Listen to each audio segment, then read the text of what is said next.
আমরা প্রধানত আজকে যে বিষয়গুলো নিয়ে আলোচনা করেছি তার মধ্যে অন্যতম হচ্ছে জুলাই গণহত্যার বিচারের বিষয়টি।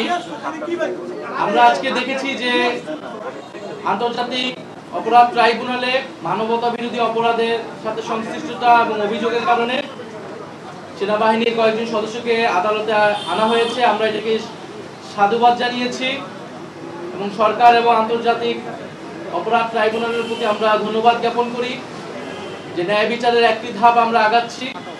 কিন্তু এর পাশাপাশি ইন্টারন্যাশনাল ক্রাইম ট্রাইব্যুনালের পাশাপাশি সারা দেশে যে মামলাগুলো হয়েছে জুলাই শহীদ পরিবারদের পক্ষ থেকে, আহতদের পক্ষ থেকে, সেই মামলাগুলোর বিষয়ে সরকারের কি পদক্ষেপ?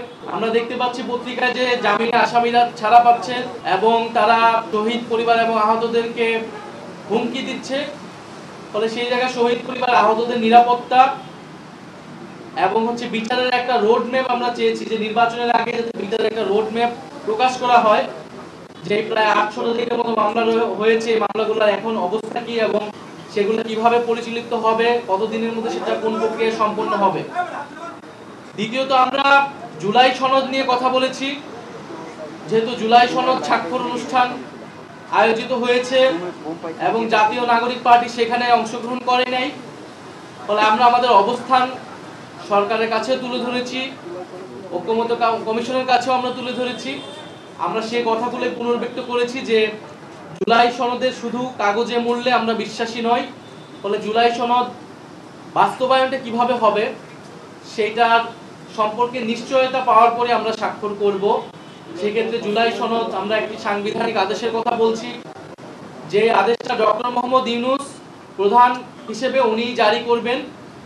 কারণ জুলাই গণ অভ্যুত্থানে জনগণের যে সার্বভৌম ক্ষমতা সেটার একমাত্র বৈধতা ডক্টর মোহাম্মদ ইউনূসেরই আছে, সেটা প্রেসিডেন্ট চুপ্পুর নাই।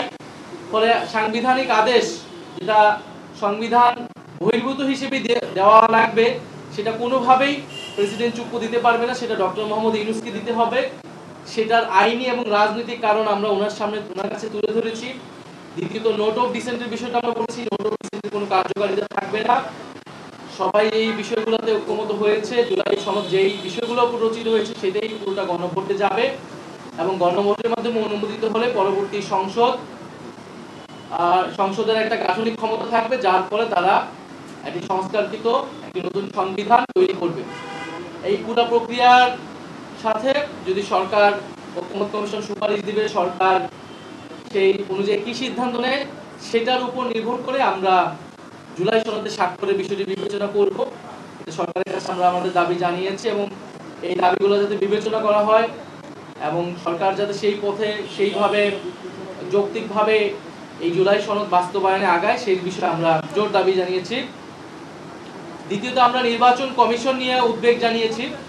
নির্বাচন কমিশনের গঠন প্রক্রিয়া, নির্বাচন কমিশনের বর্তমান আচরণ আমাদের কাছে মনে হচ্ছে যে এটা নিরপেক্ষ হচ্ছে না, এটা স্বচ্ছ হচ্ছে না এবং নির্বাচন কমিশন সাংবিধানিক প্রতিষ্ঠান হিসেবে যেভাবে কার্যক্রম করার কথা ছিল সেটা করছে না। কিছু কিছু দলের প্রতি পক্ষপাতিত্ব দেখা যাচ্ছে এবং কোনো দলের প্রতি বিমাতা সুলভ আচরণ তারা করছে। পুরো বিষয়টা নির্বাচন কমিশন নিয়ে আমরা বলেছি। বিগত সময়গুলোতে নির্বাচন কমিশন যেই পদক্ষেপগুলো নিয়েছে সেখানে কিভাবে তাদের পক্ষপাতিত্ব ফুটে উঠেছে সেই বিষয়ে আমরা বলেছি। একটি সুষ্ঠু নির্বাচনের জন্য একটি নিরপেক্ষ নির্বাচন কমিশন প্রয়োজন।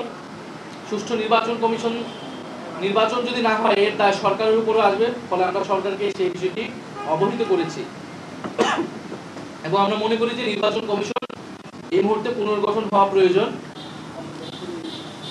তৃতীয়ত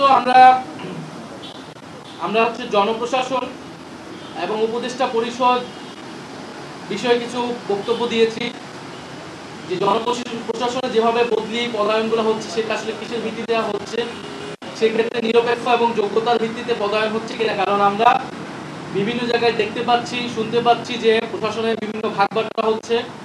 বড় রাজনৈতিক দল হিসেবে যারা পরিচিত তারা নিজেদের মধ্যে প্রশাসন, এসপি, ডিসি এগুলো ভাগবাটোয়ারা করছে এবং নির্বাচনের জন্য তারা সে তালিকা করছে, সরকারকে সেগুলো দিচ্ছে এবং উপদেষ্টা পরিষদের ভিতর থেকেও সেই দলগুলোর সাথে সে ব্যাপারে সহায়তা করছে। ফলে এইভাবে চললে সরকার নিরপেক্ষতা প্রশ্নবিদ্ধ হবে। ফলে সরকার যাতে নিরপেক্ষভাবে ফাংশন করে এবং উপদেষ্টা পরিষদে যাদের বিরুদ্ধে এই সংশ্লিষ্টতাগুলো রয়েছে, অদক্ষতা, দুর্নীতি এবং রাজনৈতিক দলীয় পক্ষপাতে, তাদের বিষয়ে যাতে প্রধান উপদেষ্টা সিদ্ধান্ত নেন।